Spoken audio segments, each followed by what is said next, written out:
Today's episode of Blow Jam is brought to you by Lola. Get $5 off your first month at trymylola.com/blow.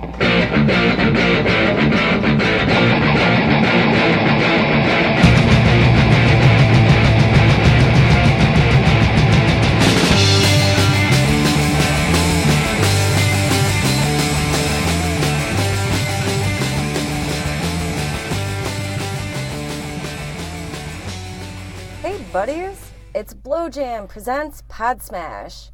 I'm your beautiful and talented host, Delia Blow Jam, and with me, as always and forever, is my beautiful and talented co-host, Brian Blow Jam. Hey. Let's just get right into it after Ryan's beautiful salutations. It was a busy week in podcasting, and we have some news and some segments. Let's get into our top segment, which is Feed Me. We talk about our favorite top 3 episodes of the week. All right, Ryan, kick it off. What was your number one? All right, surprisingly, my number one was The Joe Rogan Experience. It's an interview podcast with host comedian Joe Rogan. This week, his guest was Bernie Sanders, presidential candidate for 2020. It was nice to hear him talk about his policies and his political stances for more than 45 seconds. Because if you've been tuning into the Democratic debates, it's been pretty bad. How do you talk about healthcare for 30 seconds in a response? How do you tell your policy? It's ridiculous. But anyway, it was also nice to not have a right-wing conspiracy theorist, lunatic, like Alex Jones, talking nonsense for 3 hours. So go Joe. I unsubscribed specifically for that. Hence, I missed Bernie's episode. So I'm going to have to subscribe or check it out. Well, he's finally getting the right people on there, I think. Yeah, offset that bullshit. Or the left people. Oh, bump, bump. All right, so what do you got? All right, I got Reply All.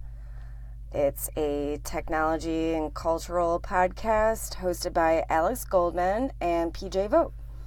And so the listeners voted on their top episodes of this season, one of which is a story about a woman who never had a relationship or any romantic contact whatsoever. And she also struggled with the fact that she is a lesbian. It all started off with this kid in college who approached her out of nowhere. She didn't know him whatsoever. And he lamented to her about how lonely he was and that he never even kissed a girl. And he was 27 years old. She eventually got over her loneliness and she was thinking about this guy, so she wanted to help other people. And she started a message board. And instead of referring to themselves as virgins, which has a negative connotation, she coined the term involuntary celibates, which we know today as incels. It's crazy. It's an interesting POV piece, and you should listen. I give it 12 turkey buzzards and a golden eagle. Me too. I give it a golden Buddha and maybe one flying spread eagle.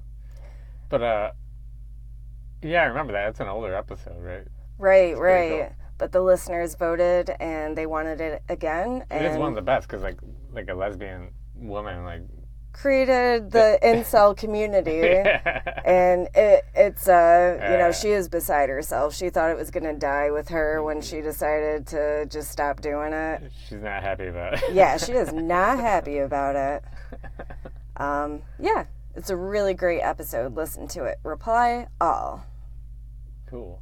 Oh, by the way, guys, I'm really trying to bring back our arbitrary rating system. So for the good episodes, even if it's 12 turkey buzzards and a golden eagle, that means it's a good score. Back to you, Ryan. All right, so my number 2 is Endless Thread. It's a podcast that dives deep into Reddit stories with hosts Ben Brock Johnson and Amory Syverson. This week's episode is called Gone Wild Audio. It's all about how audio erotica is blowing up all over fucking Reddit. There's a whole community of 300,000 devoted fans and amateur performers. It's a new format for the adult industry. As as long as you have a sexy voice, I guess you can't really like age out of it like a porn star. You can't get body shamed, you know. As long as your voice is good. I like that. Yeah, you got a sexy voice too. You should get in there. Really? Start doing some. Start doing some wild audio. You know? Fuck yeah, motherfucker. So we could It's like a whole thing. Yeah, it's reminiscent of phone sex. It's like back in the day we used to have phone sex before the internet. Oh yeah, call them hotlines. So it's kind of like a callback to phone. I wonder if it's old people listening to it because they miss phone sex, or if it's like the new generation getting into like the audio, because like you have to use your mind, and like the person's talking right to you, kind of like. I was thinking that it would be more like romantic stories and like erotic, like radio shows. It is like that. Like fuck yeah. You could have that. It's like all these erotic fantasies and stuff like that. Like, can you subscribe to them, like podcasts? There are podcasts, yeah. Fuck yeah. All right. Next week's segment, I'm going to dive deep. But it's mostly a Reddit thing if you want the good stuff. I actually just joined Reddit because I wanted to go on and help incels, strangely enough. Hey, you want a woman's point of view? Because nobody needs to be alone. There's someone for everyone. But I'm going to get into that instead. But I was never a phone sex guy. I can't. I'm more audio. I'm more visual, I mean. Right. It seems like it would be audio because I'm an audiophile. But... Well, you know, I got a library of stuff and a good imagination, so I don't need that visual. Yeah, that's what most people are thinking, I think. But it's a neat concept, and it's worth checking out. Mm-hmm. Wow. All right, I got to listen to that one. Fuck yeah. You ready for mine? Or are you done? No, I'm done. Bye. But what? Okay, yeah, Tell me. I said bye. Oh, bye. Yeah, go ahead. Just do yours. But my next one is revisionist history. This episode was all about cultural appropriation of Pat Boone, Taco Bell, and a splash of metal. Did they stop doing the whole broken record thing? He made it seem like they still are. Broken Record is him and Rick Rubin talking about music. I unsubscribed to them because he stopped doing like the revisionist history thing. Well, he apparently is back on. Oh, nice. Pat Boone culturally appropriated a lot of other people's music and a lot of other cultures' music. And he did metal renditions. He did, like, Metallica stuff. Pat Boone? Yeah, Pat Boone. Dio, Ronnie James Dio. They even play a sample of that. He did, what is it? Well, who's Pat Boone? Is he like a... He's like a 60s pop star, 50s and 60s like a crooner. crooner. Exactly. So is he like, it's alive and tonight? Hey! Mm-hmm. Oh, wow. Okay. Holy diver. Except Holy diver. Holy diver. And it's a bunch of horns, like an orchestra. That's a great idea. Because he was on a mission to get Pat Boone inducted into the Rock and Roll Hall of Fame. But the Rock and Roll Hall of Fame really doesn't accept people who just blatantly rip off other people's music. But then What about Weird Al? He should get in there. Who knows? Maybe you should. Because he did parodies, which is it's parody. an original. So, I don't know. But Malcolm Gladwell was like, to really prove my point, I'm going all the way to the headquarters of Taco Bell. Because what's better to talk about than cultural appropriation than Taco Bell? Yeah, because the Del Taco guy, remember? Yeah. I talked about that in one of our other episodes. It was on another podcast. I can't recall. That I was talking about. It was like they were actually like they were white people, but they were doing like a sandwich thing, but then like they noticed tacos were selling and they like paid this family to like show them the recipe and like. I remember what it was, Anthropocene Reviewed. Yeah, the Anthropocene Reviewed, yeah. That's another great show, and they come out with episodes like once a month, and one came out. I gotta make sure to review that. He reviews just like random things, 2 different things that have nothing to do with each other. Yeah, but straight up Taco Bell is straight up cultural appropriation. Taking a family thing, partnering up with a Mexican family, and then just totally whitewashing it. And they got all the money. Ryan, do you remember last night that you actually tried to order Taco Bell for delivery? No, I didn't. Yo, you took my order, you wrote it down, and then you tried to sign up like you were doing it online and it was too late. I was too drunk to figure it out. Thank God, because you wouldn't be in this vocal booth with me. You'd be in the bathroom. Yeah, 'cause they probably made it complicated on purpose so drunk people can't accidentally. Or they were closed. Or they were closed, yeah. Yeah. They're probably closed. But also, just a quick note, host Malcolm Gladwell has such a soothing Canadian accent that it can't be missed. I give it 29 missiles and a snow cone. Snow cone. I give it 2 sneakers and a hush puppy. Okay. My number 3 is the Sofa King podcast. It's a comedy podcast with hosts Ben Van Tassel, Brad Taylor, Dave Motan. So it's Sofa King Ben, Sofa King Brad, Sofa King Dave. Is it the one about CERN? Yep, I'm friends with all of them on Instagram. Nice. So the episode is called CERN, Physics, Conspiracies, and Other Dimensions. They talk about the Large Hadron Collider experiments and conspiracy theories surrounding, CERN. CERN has been a major force in the science revolution since the 50s. They invented software for the World Wide Web. Dang. So they could share information with each other. So they set up the foundation for the internet, pretty much, and they stabilized antimatter for 15 minutes. They're trying to prove the existence of other dimensions. Awesome, because there is. We need hard evidence other than taking drugs. But the fun part is that these conspiracy theories that are surrounding CERN, some of them are pretty ridiculous. All right, so one is the Large Hadron Collider causes earthquakes. Another one is global warming is caused by the Large Hadron Collider. What? Another one is the Large Hadron Collider is a Stargate or a portal to hell. Oh, to hell. Okay. Okay. And another one is I believe that. Large Hadron Collider causes time travel. Because there was an instance where they were doing an experiment, right? And there was this bird carrying a piece of a bagel, and it dropped it into one of their instruments.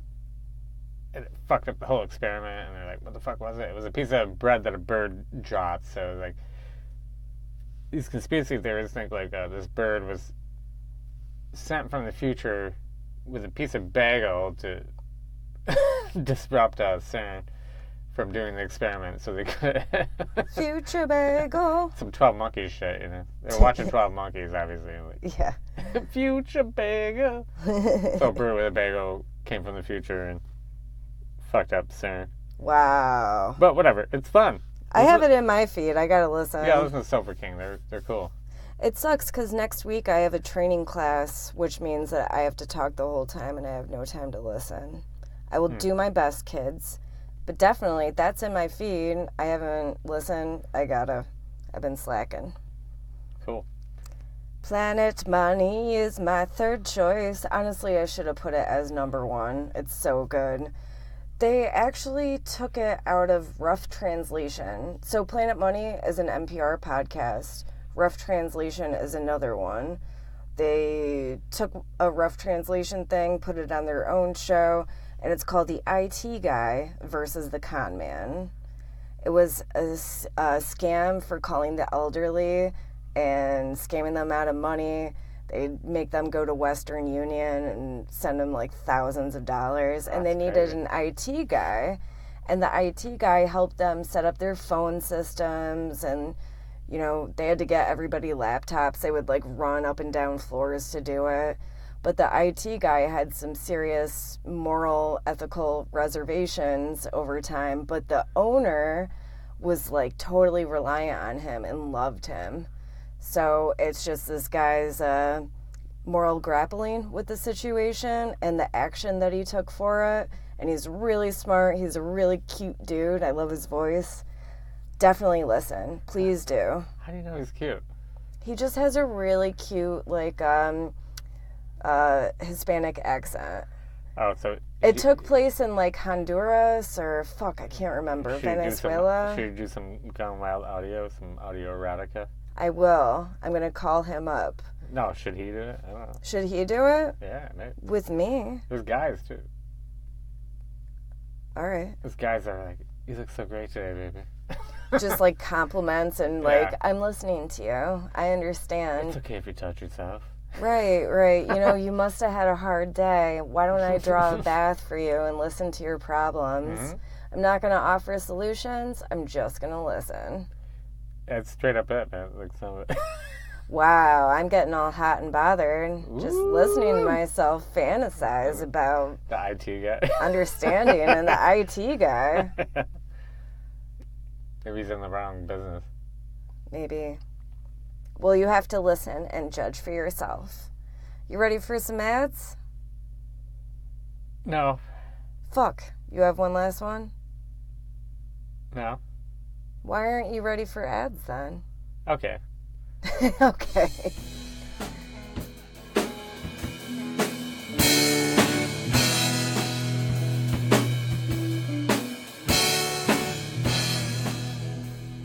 Hey ladies, what's up girls? Let's have a little chat about feminine care and how Lola's 100% hypoallergenic cotton tampons and subscription service gives you peace of mind when it comes to your period. As someone who suffers from PMDD, which is PMS on steroids, I can't stress enough that it's nothing to be dismissed. The physical and psychological pain is real, and don't let anyone dismiss it as just being moody. Ladies should talk about their periods and destigmatize it. That's why I'm so happy that Blowjam is sponsored by Lola. They don't cure the pain, but they definitely make it that time of the month easier and less worrisome. Now, when it comes to tampon brands, the FDA doesn't require them to disclose a comprehensive list of ingredients. So it's free rein to use synthetic ingredients like rayon and polyester and harsh chemical cleansing agents and fragrance and dyes. Every woman should worry about the shit that they're putting inside of our pussies each month. But Lola is 100% cotton with BPA-free applicators. And I especially like the subscription service. I'm too scatterbrained to remember to buy tampons until it's too late. But I get my Lola delivered in the mail, and I can choose my assortment of light, regular, and super. I choose my quantity of boxes and frequency of delivery. You can skip, change, or cancel anytime. So for you, the listeners of Blowjam, Lola is offering $5 off your first month when you go to trymylola.com/blow.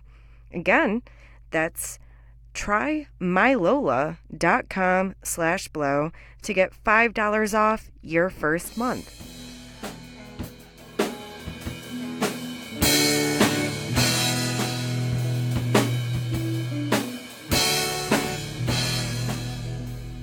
Let's dive into news. Buggy, what do you want to talk about? Don't we have mad Blowjam news for the band? Oh, yeah. We played a show. Was it Friday? Mm-hmm, at the Shenango stage. Yeah, Shenango stage. In Binghamton, New York. We met a lot of cool people, a lot of cool bands. It's pretty cool. Saw this band called Radiate, and they played a really cool, was it Billy Joel cover, Moving Out? Yes. It was hardcore, though. It was weirdest version ever. Moving out. I was like, oh shit. Yeah, they were good. I was like, really? You're doing Billy Joel? I was starting to walk away, and I was like, ooh, slowly started walking back. I'm like, oh. Check out Radiate from Brooklyn, New York. They're really wicked good. Even their stuff is all their stuff is amazing. This tight lead singer's got a beautiful voice. Daniel, nice guy. Got mad stickers and a pin. Who else was there? We had Alone I Walk, which was really good. And they were so kind. Pascal, the drummer, let us use the hi-hat stand. Yep, it's very nice. And was it a Canadian band, right? Yep, Canadian band. And another Canadian band, they were on tour together, Rival Town, they were nice. Yeah, they were really nice, super funny. And got to dance with the keyboard player. I like him, Jared. Of course, our old friend Jimmy Gazdak in the Floodlands. Right? Tom Dowd. And, Dowd.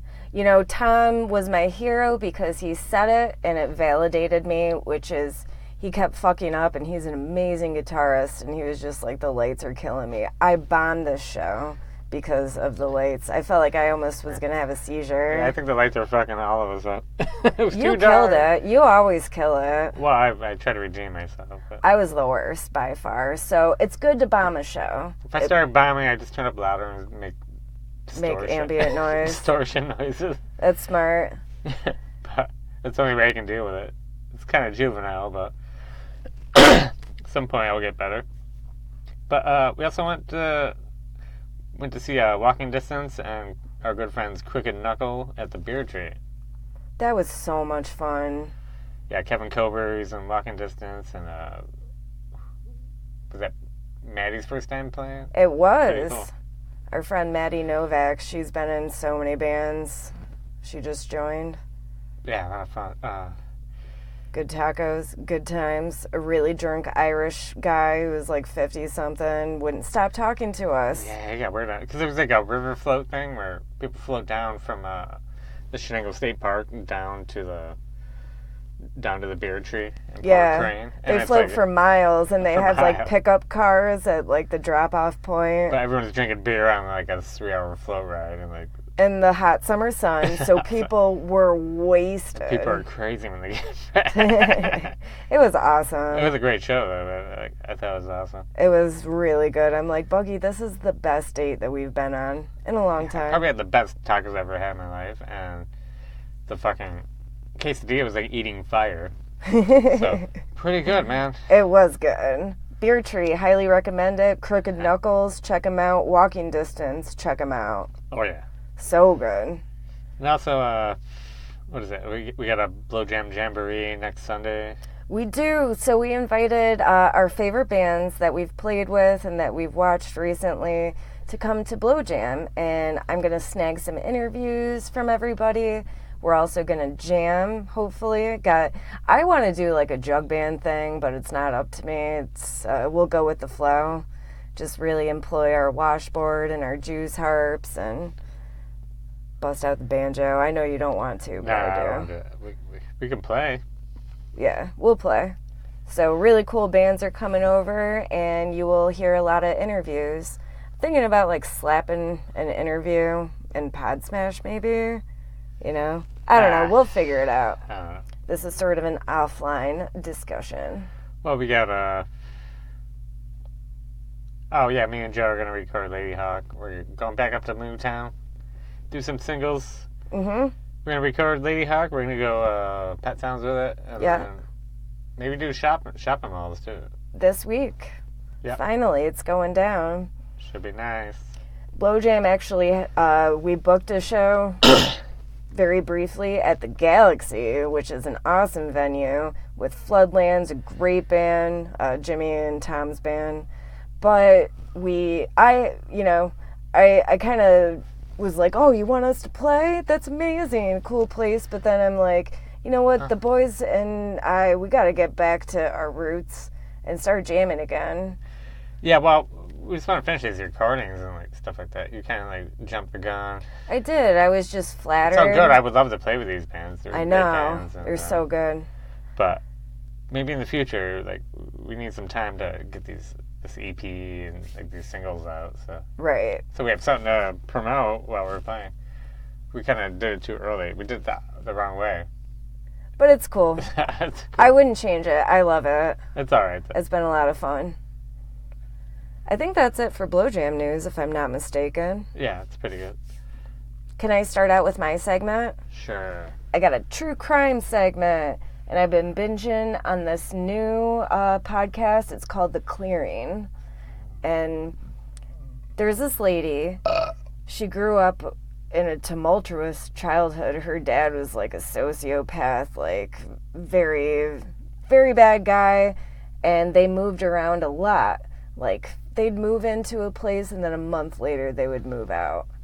And he was a reformed, you can't see me, but I'm doing air quotes, criminal who was on America's Most Wanted list. and he went to jail and he wrote a book called The Metamorphosis of a Criminal or something like that. Or the Ryan Blackman story. Yeah, or the Ryan Blackman story. And he toured around. This was like back in the 60s. He was on mad game shows and stuff. He got popular, but he kept moving still. And his daughter grew up and she was older and she couldn't sleep at night. She had like repressed memories. So she was like, why did we move? She would look up the news and like all the different towns that they lived in, and there were mad cold cases, and she was like, holy shit, I think my dad killed these people. And so she called the cops. Turns out, and helped them get DNA evidence. Yes, he did kill people, but it just gets crazier and crazier. And she co-hosts this podcast or was helping him out. So The Clearing, very, very good. Listen, and that's it. Very quick. Are you proud of me? Nice. Thank you. All right, so I got some new podcasts. They're not new, but they're new to me. Ryan's new podcast. Yeah. Ryan's new podcast. They're new to Ryan. Yeah, so... in the spirit of Binghamton and surrounding areas, I listened to Horror Zone 607, which I found on the hashtag 607 podcast hashtag, which I've been taking ourselves on now. I didn't know it was a thing, but it's cool. So Horror Zone 607, it's a weekly podcast about horror with hosts Mike C., Rich, and Ron. They don't want to provide their last names. I understand. We don't. Well, yeah, we do. I listened to a few episodes, and they basically talk about like horror news of the week, played trailers for upcoming horror movies and TV shows. They played a trailer for American Horror Story in 1984, and that sounds dope. And I actually watched the trailer. That sounds... Yeah, I want to see it. Based off the movie 1984? No. It's supposed to be 1984 style, like summer camp slasher type deal, Oh, okay. And all these people like going up to like rent cabins in the woods, like on the lake. Nice. Like the Friday the 13th theme, whatever.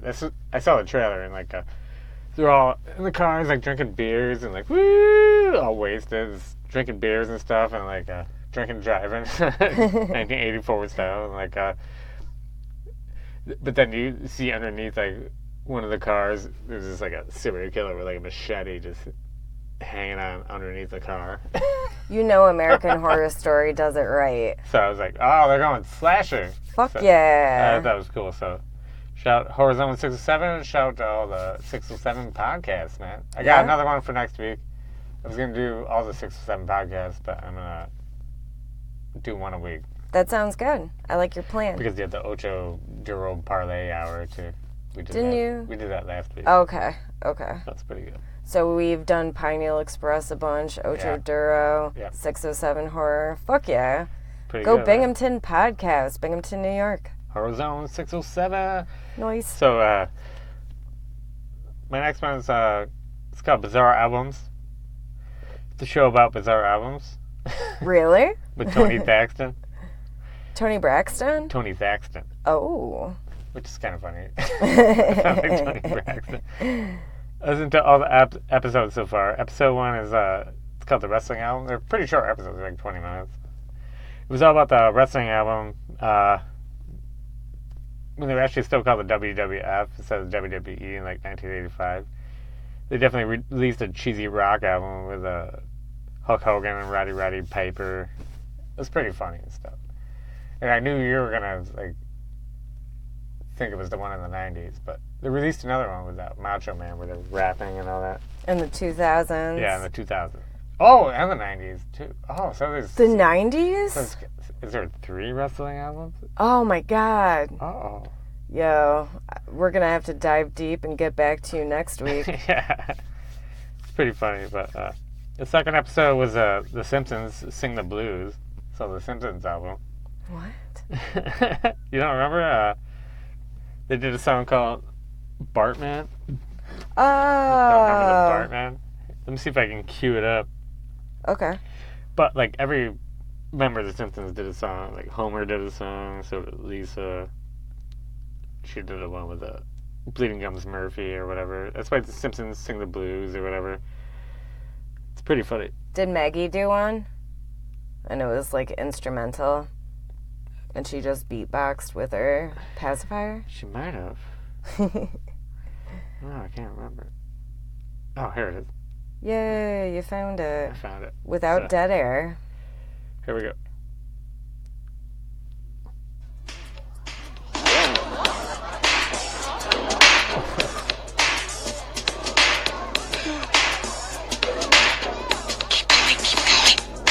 I guess Michael Jackson actually helped write this song. Whoa. He was in the studio where they did it. It's called Do the Bartman. Yo, hey, what's happening, dude? I'm a guy with a rep for being rude, terrorizing people wherever I go. It's not intentional, just keeping the flow. Fixing test scores to get the What? Can you shut this off? No, Michael Jackson wrote this song. Well, it's not good. First name, I'm here today to introduce the next stage. The next step, Wrong with the it. big boy craze. I got a dance real easy to do. I learned it with no rhythm, and so can you. So move your body if you got the notion. Front to back in a rock-like motion. Now that you got it, you can think of the can. Do it through the music, that's the Bartman.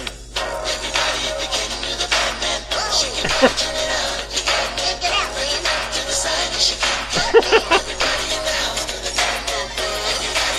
Alright, so that's the Bartman. I hate you. Alright, what happened? Why do you hate me? Come on. Alright, so in episode 3,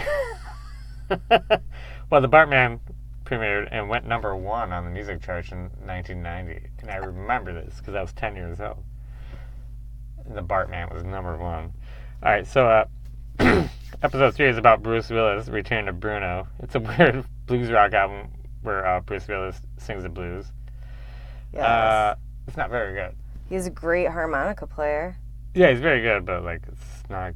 I don't know. Yeah, It's not I good. can't It's imagine. not good. All right, and then my number 3 for the new podcast is Getting Better with host Ron Funches. He's great. Yeah, we love Ron. Yeah, he's good. He talks about life, passions, and has a guest sometimes. The episode has his guest was Dan Harmon. They talked about being a self-starter, being a burden, the Rick and Morty fan base, the secret message and community, and how Dan is getting better. It's pretty good. That's funny because last week Dan Harmon was a guest on Duncan Trussell, and that was something good that you liked. Well, yeah, he must have something coming out soon or something.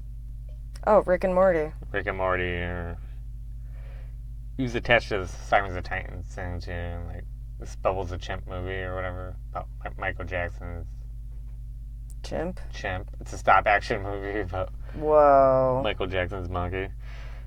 But anyway, I don't know. Damn, Dan. But the hidden, the secret message in community was like how systems don't work, and that you have people in community to pull you through. And I think Ron Funches is a goddamn delight. He's a goddamn delight. I like that. He is. He's a sweetheart. Yeah, he's like the nicest guy ever. But anyway, what do you got? That's it for me. It's time to go to Nays. Well, you might hear some paper rustling. Okay, let's flip it. Flip it and reverse it. Because Do it guess real what? I could not decide on one. There were some lackluster ones, but nothing that like really offended me so much that I want to disclose it on this podcast. So I'm just going to turn it over to you. Alright, so my name is Podsmash 28, Team Friend Buddha statue.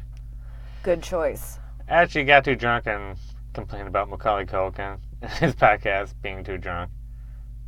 And I was definitely way drunker than he was. Very hypocritical. It was very hypocritical, and I apologize, Macaulay. Bunny ears rules. I'll never do that again.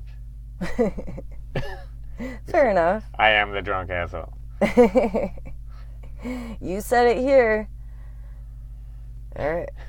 It's on tape now. So my name's myself. Alright, what's your shout out? My special shout out is The Daily podcast by the New York Times, hosted by Michael Barbaro, which I talk about fairly often on this show. I'm Michael Barbaro. Michael Barbaro. Michael Barbaro. This episode was called Shutting Down 8chan. Now, the creator of 8chan, the architect of 8chan, is its biggest critic, and he's fighting super hard to get the website taken down. The only problem... It's off his control now, you know, it's kind of like that incel shit, you know. You start these things and then they get out of fucking control, man. Right. I'm sorry, I'll shut up. Well, the actual issue is that the owner and his former business partner will not take it down. They're at a standstill. But you're totally right. The community is toxic. And, you know, in light of all this bullshit, it's pretty fucked up. So I give this podcast 25 rainbows and a 5-gallon bucket of glitter, which is a great score, by the way, but it's highly inappropriate with respect to the mass shootings perpetuated by the hateful discourse which lurks there. Right. I give it 16 jelly beans and 5 millipedes. And you didn't even listen to it. Yeah. No, I don't. I should probably listen to it. It is a highly subjective scale. Never mind. Arbitrary. Just hearing about it before listening to it, that's my score. Okay. Fair enough. Alright, so my shout out is the Ballad of Billy Balls. They did another episode with Ron Kuby, the Law Slinger. He's so funny. You know, Billy Balls is a show about the legend of Billy Weitzman, how he died, and I will tell it right. Blah, blah. We talked about it like 1,000 times, so. Yeah. If you aren't familiar, go back and listen to the last 12 Podsmashes. It's like explain it to you. Yeah, stop explaining and get into the details. This is probably their last bonus episode. Ron Kuby, man. He's the best. That wacky lawyer. His backstory is great. Yeah, he's the law slinger. He's got a lot of great anecdotes. Yeah. Classic New York guy. Alright, you ready? I am ready to wrap this up. So thank you guys so much for listening. And do us a favor if you don't mind, but please rate and review us wherever you get podcasts. And tell a buddy. And hopefully y'all will subscribe. And you could also call us at the Blowjam Headquarters tip line, area code 607-296-7297. Do you have any parting words, Buggy? I'll take that as a no. Love you, bye.